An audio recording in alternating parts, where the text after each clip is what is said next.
Hey guys, welcome back to Mondays at the Museum. I'm Carrie and I'm here at the Anna Bemis Palmer Museum, and I can officially say Anna Bemis Palmer Museum now. Originally in our transition, we were called Anna Bemis Palmer Archives and Classroom, and that was in an attempt to sort of find our identity and see our purpose going forward.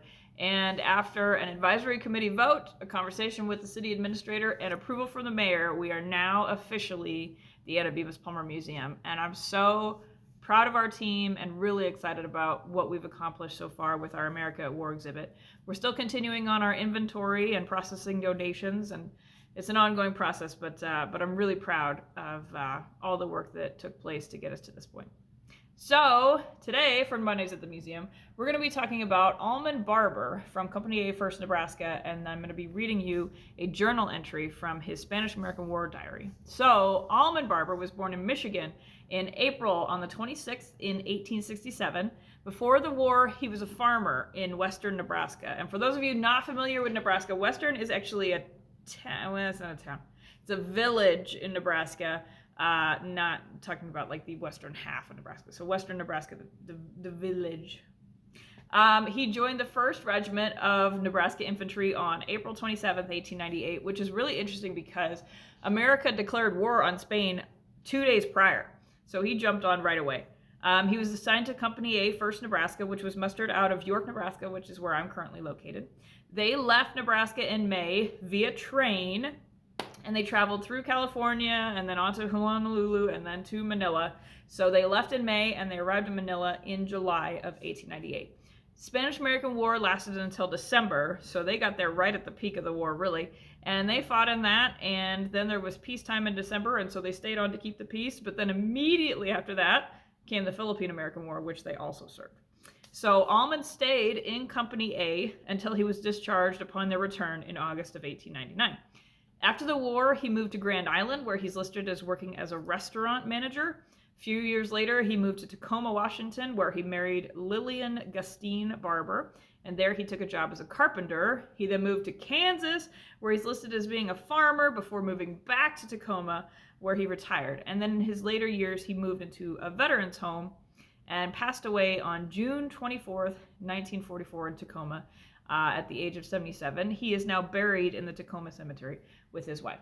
So we have several items belonging to Almon that were donated by his family that was living here in Nebraska, such as the Spanish-American War photo album, one of those, money belt, a newspaper, and this journal or diary.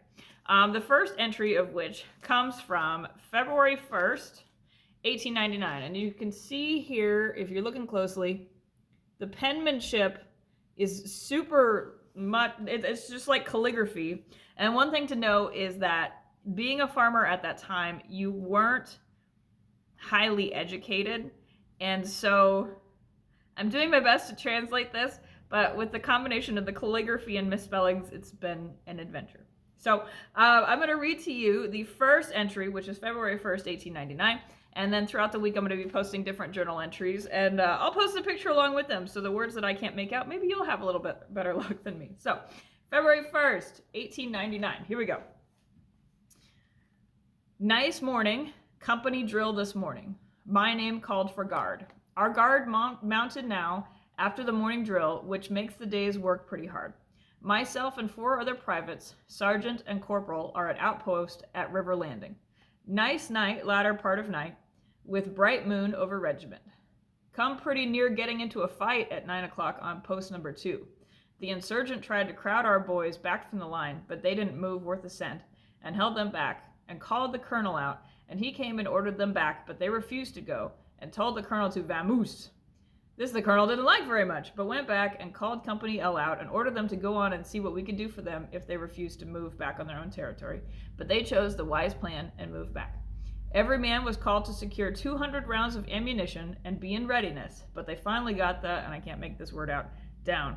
There was a grand review this afternoon, also inspected by General MacArthur.